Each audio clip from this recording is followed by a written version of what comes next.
I'm on a journey to explore what it means to be lesbian, gay, bi, or trans all around the world. If you think that you live in a part of the world where there aren't gay people, you're wrong. And I'm bringing my best friend Ian with me. This is the one. The funny part of this is Ian's more comfortable in a dress than I am. We want to join the celebration. We're at the first Pride event that they're having in Jamaica. Document the struggles. People will hurt you and yell. Acid burn. Feel the love and the hate. There's a disorder in you, and I am not going to buy into that it is not a disorder. And bring home every human story we encounter along the way. A lot of people think I'm trans. And I said, no, I'm not transgender. I'm just me, I'm just Steven.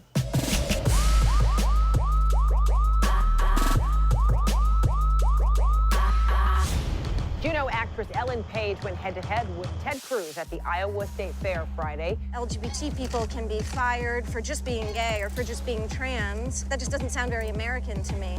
This is my first time in the gay district of Tokyo, because in the past, I was too closeted to come to the gay area.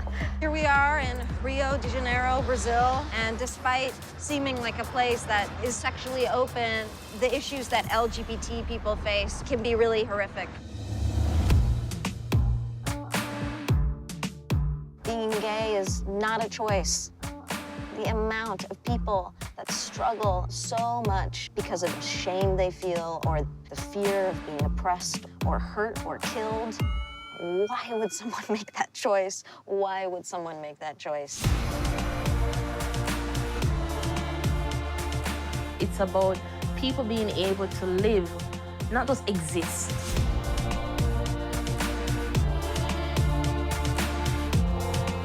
I'm not going down without a damn fight.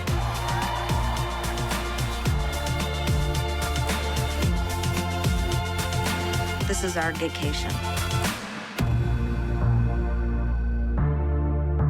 継続はお構なりだよ。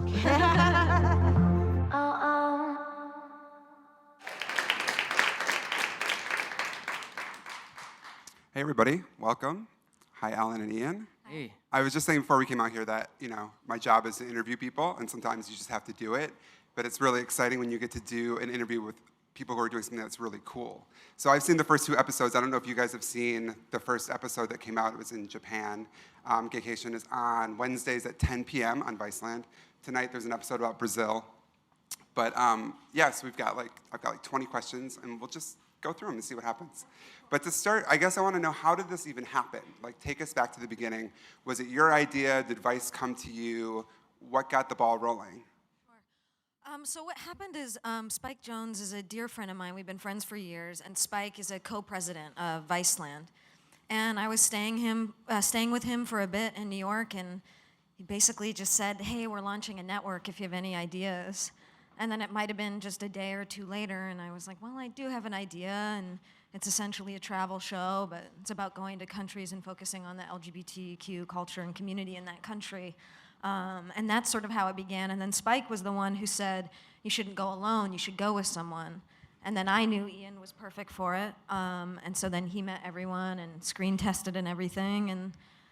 And then kind of off we went. We started, planning the show and everything, yeah. How much input did you guys have? Like, did you get to help pick where you were going to go? What was your involvement like? Yeah, I mean, Vice has been kind of amazing. They're wonderful collaborators. They really care about our opinion, everything. We're both involved with deciding where we're going to go. We work, they have incredible teams who have access and, their research teams and what have you. And then we basically talk about the ideas and what we want to focus on, and we're basically just always talking about that before we go. I mean, stuff of course happens when we're there, spontaneous and what have you, but we basically just every other day are on the phone working it out and planning the trip. How different were the trips from what you had thought? I mean, did you have anxieties or preconceived notions about, we're going to go to Japan and this is what we're going to experience, and then you get there and it's like, oh no, this is totally different than what we thought it was going to be? Sorry, I don't think I've held one of these since like middle school. It's like we're on the Oprah show or something.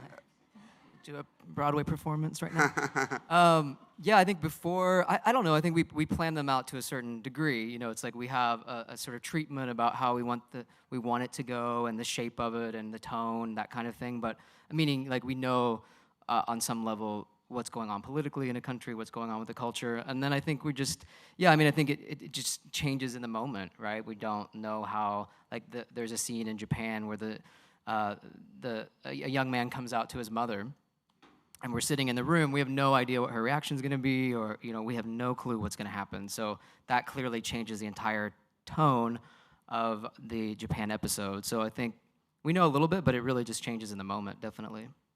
Along the same lines, how do you sort of approach going into another culture that you're not part of and asking people to actually be really sort of intimate with you about things too?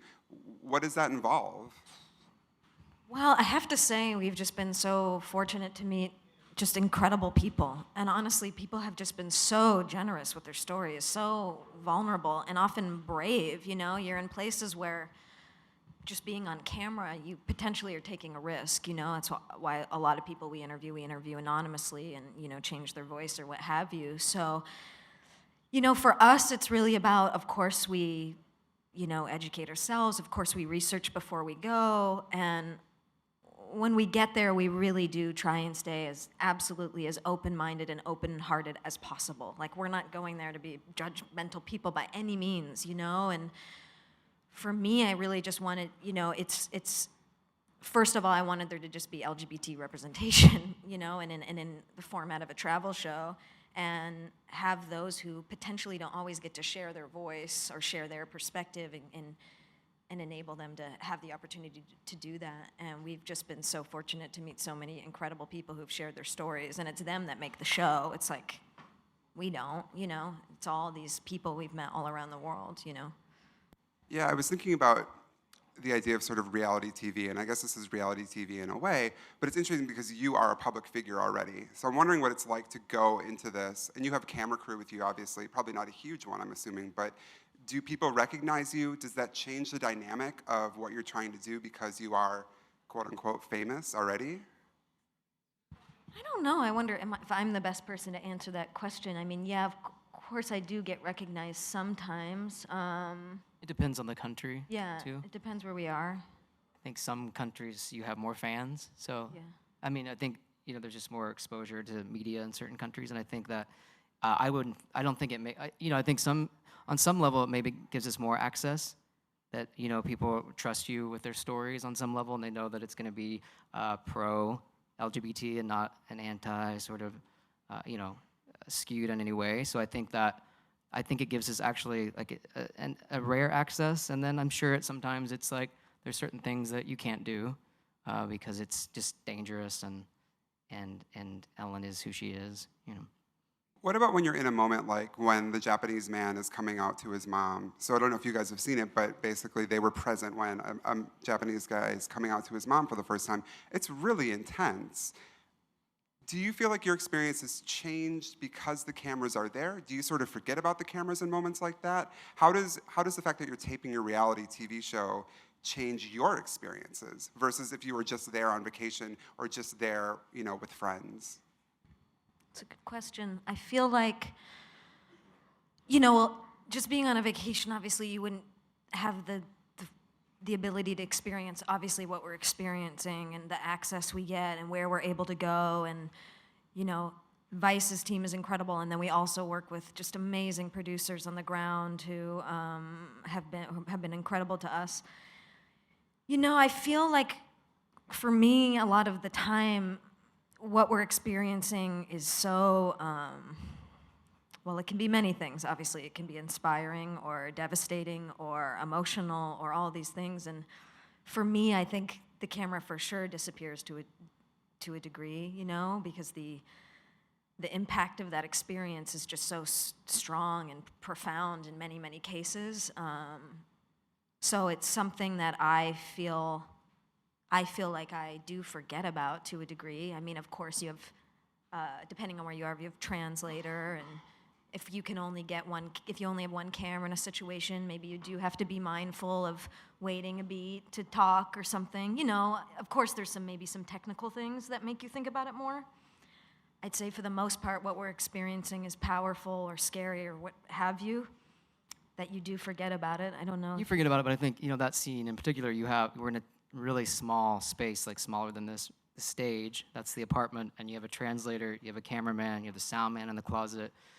So, you know, the cameras here, we're very aware of that dynamic and what it does to their story, but I think, yeah, you just completely are living in the moment and trying to have utter respect for the people that you're interviewing, and you just, I don't know, I think it translates when you watch it that the moment is so raw and alive that you just kind of forget all of that's happening and you try to just experience it in an authentic way. Yeah. Yeah, it was interesting because it almost seemed like you guys didn't want to be there anymore. Or like the looks on your faces are just like, oh, this is really happening and we're really part of this very intimate moment. I think we both, to speak for both of us, always do have a concern of we never want to infringe on people's experience. You know, we never want to be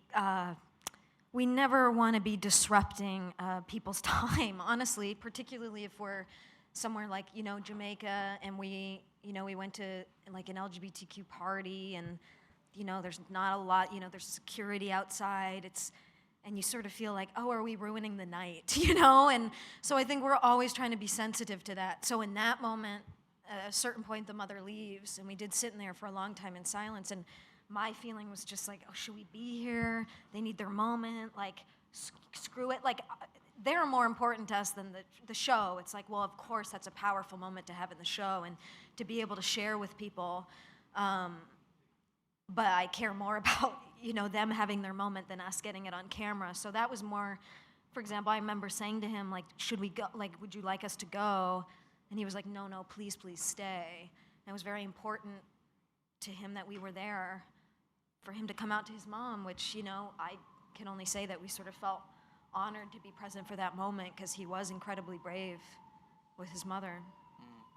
One of the things I love about the show in general and the way that you guys approach it is that I feel like you're really non-judgmental overall. Even the language you're using, like sometimes you use LGBT, sometimes LGBTQ, sometimes it's queer. And, you know, I think as someone who runs a queer site, language is important, and the way that you think about it, representation is important.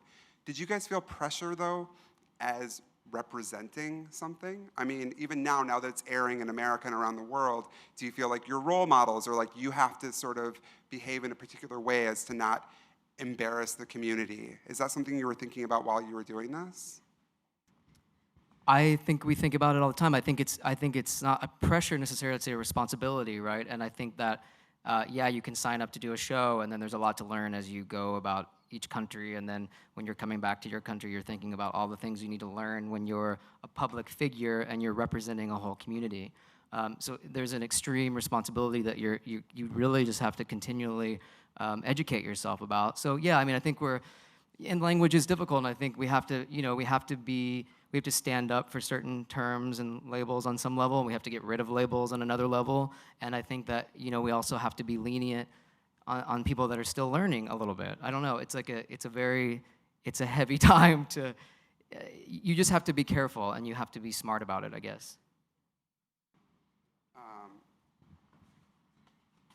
I guess I want to go back to coming out because you had a very public coming out moment.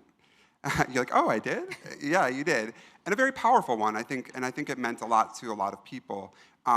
Since that happened, how was the reaction for you? Looking at it now, having some distance between it, would you have done anything differently, or how did you feel about that? I would have done it sooner, you know, just because of how different I feel, how happy I feel. You know, I think the thing I reflect on, you know, I do feel like a different person.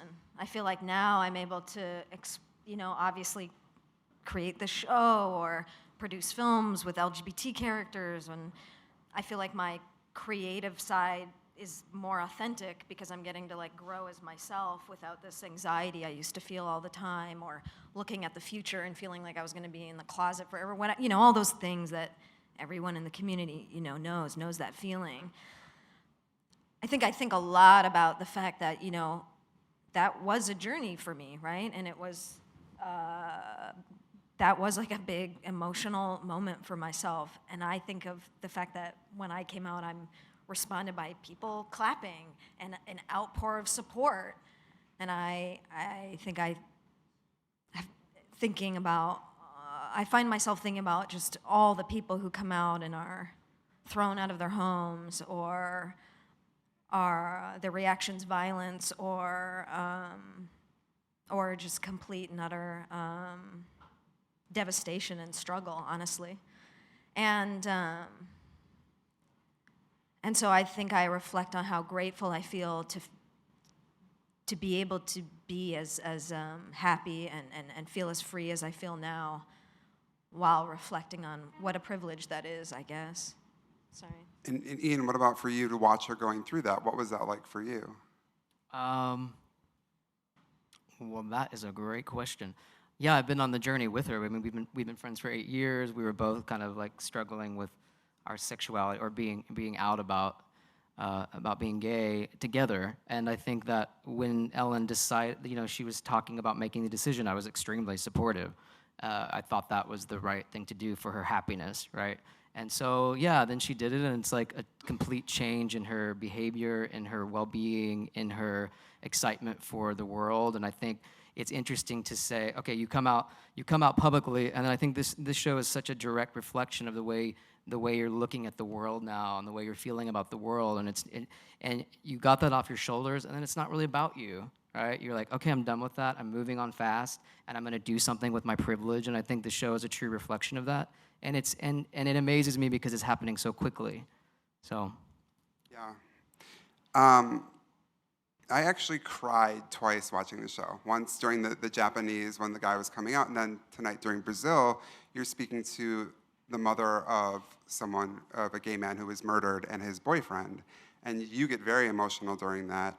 I'm wondering how this experience, the overall experience, affected you guys emotionally, and what you took away from it. Wow, it's a big question, because I feel like I can speak for both of us and say the big takeaway is just how much we've learned, like all the opportunities we've had to learn and expand and open our hearts and what have you. And obviously, sadly, a big part of making the show is witnessing devastation, having to talk to a mother whose son has been murdered and the son's partner. I think we're still reflecting on how does that affect us, I think it goes back to the feeling of, it's not like before we weren't conscious of our sort of privilege as people in the world and as gay people, and living, I live in Los Angeles and I can hold my girlfriend's hand and live a pretty wonderful, life. And I mean, there's a lot of people in this country obviously are far more vulnerable than me, and despite all the progress, obviously are still facing tremendous difficulty, and there's so much more to do. And I think those moments, and when you see that pain and that effect on people's lives, you just feel like you want to do whatever you can do. You want to tell these stories so people really can see what that struggle looks like, because I think people just don't know. So when we hear like political rhetoric or whatever's perpetuating discrimination or inequality in our society, it's like that's not just a soundbite. This is real. This really affects people's lives in a really horrible way, and we can't let it happen. Was that part of why you guys wanted to do this? I mean, we look at now, I hear people all the time saying, oh, we have marriage equality here, like mission accomplished, we're done. And it's like, no, actually, there's a lot we have to do for the queer community, and there's a lot of people who are still really suffering, and I think that complacency is a huge problem for us right now. Was that a goal, or is that just sort of a byproduct of the vacation? Did you guys have goals, or? I feel like yes and no. Yeah, like. Yeah, I mean, I don't, we didn't have like a huge conversation about the end goal of the show and like how it should affect people, which is interesting. We shape it as we experience it, and then we shape it in the edit and all those things, and we shape it as we're talking about it now. But when you're talking about the America episode, I think every country we went to until we did that episode colored our experience of our own experience in our own country. So we're always thinking about, well, it's we are on some level biased about and making not judgments, but we're understanding a country and what's going on there, and we're reflecting on our own country. And I think that what you're saying is really true. We're able to, like during the shooting of our other episodes, we have marriage equality that happens in America, and what an amazing thing. But clearly we're thinking about all the problems and struggles that a lot of people in this country are facing. So, you know, of course we have to highlight that. It's something we're honored to do and also feel a true responsibility to do. Yeah, and I think why we specifically wanted to do a U.S. episode and why we wanted the final one to be the United States, absolutely to celebrate the progress, to celebrate the Supreme Court ruling, but absolutely to reflect on how much more needs to be done, and the fact that 40% of homeless youth are LGBTQ, and the life expectancy for trans women of color in this country is 35, and it's just like, you know, and to make sure that we're having that conversation. Yeah. I think we have time for one more question. I wanted to get to when you confronted Ted Cruz, but also the confrontation that you guys do in general. I mean, you confront a man in Brazil who used to be a policeman who killed gay people. And there's a lot of I mean, I can see the fear in your eyes when you're having that confrontation. What is it like to have that kind of confrontation? And do you guys feel like do you feel like you're more confrontational now, or that confrontation is easier for you? Did you learn from those experiences? Or did you still every time go into it and think, oh God, what are we about to do?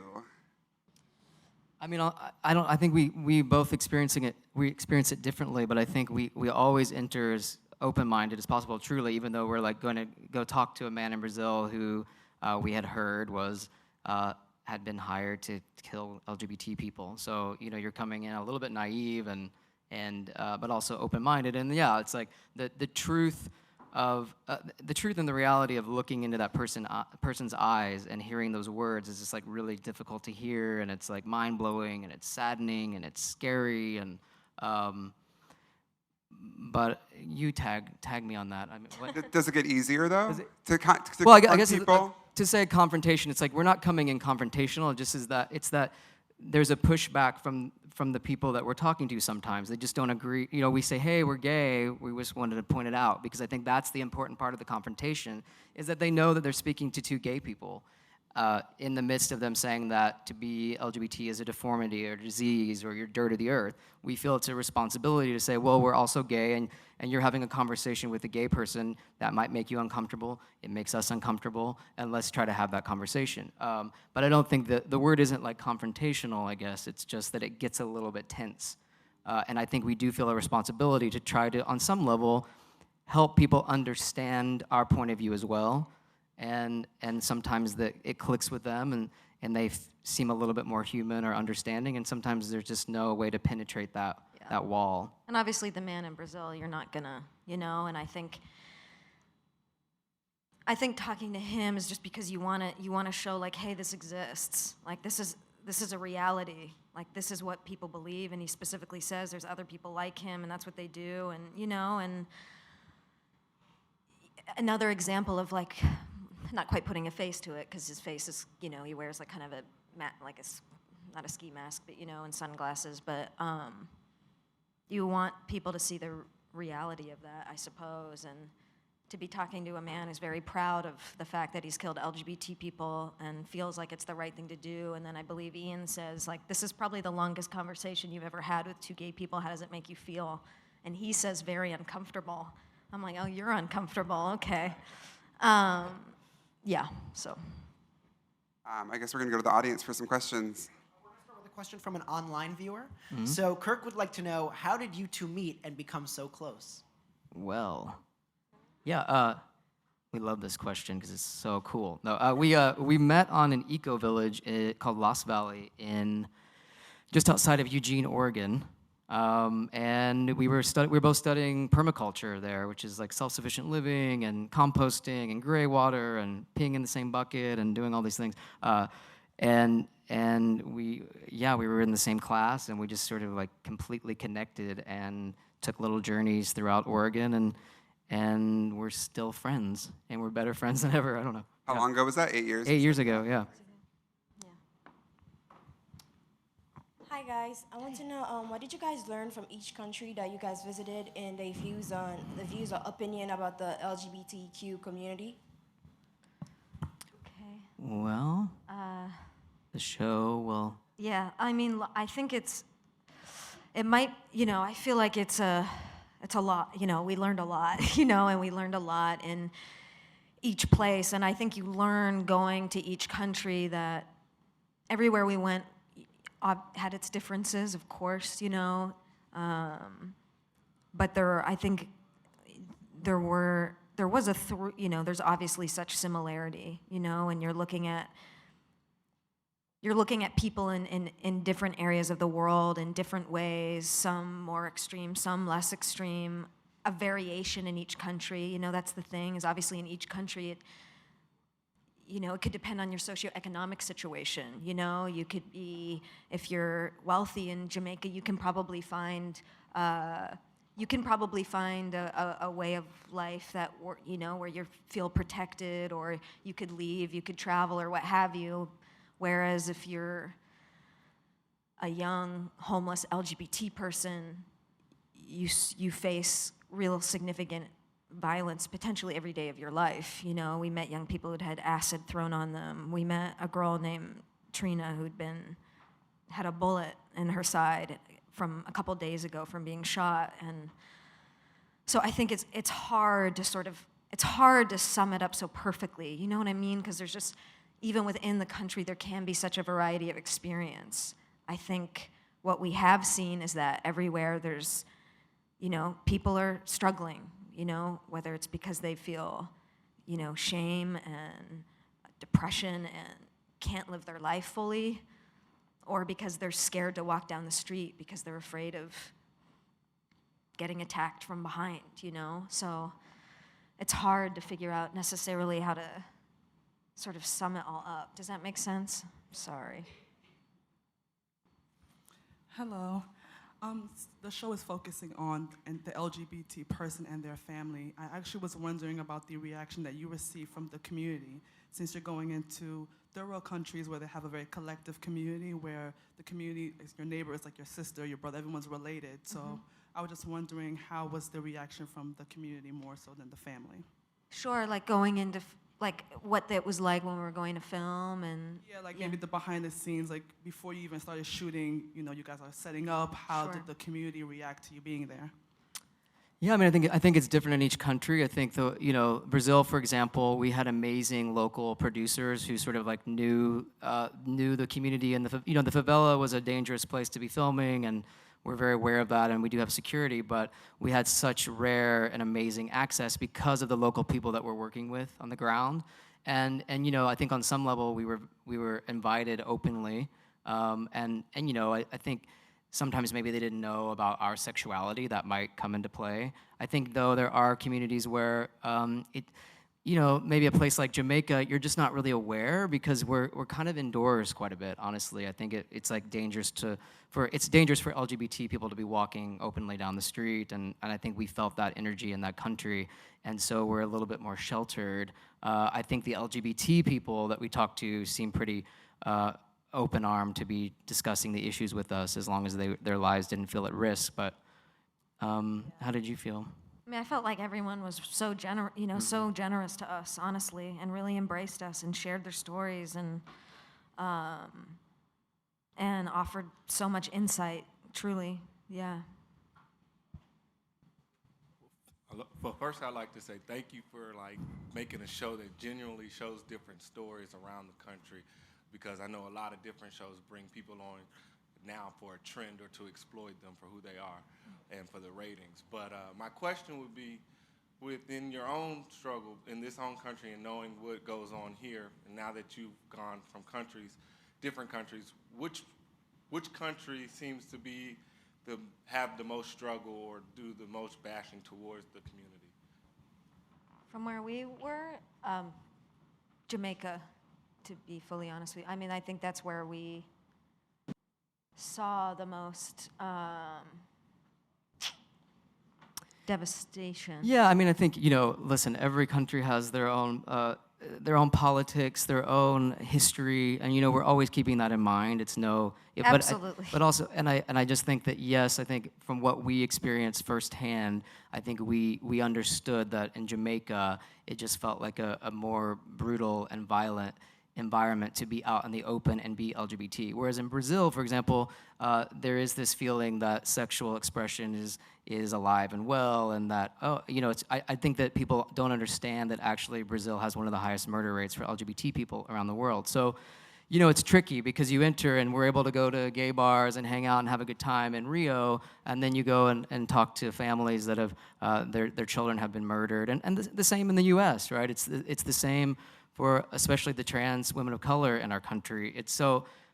But to answer your question, it did feel like Jamaica was the most, we saw the most violence towards people there.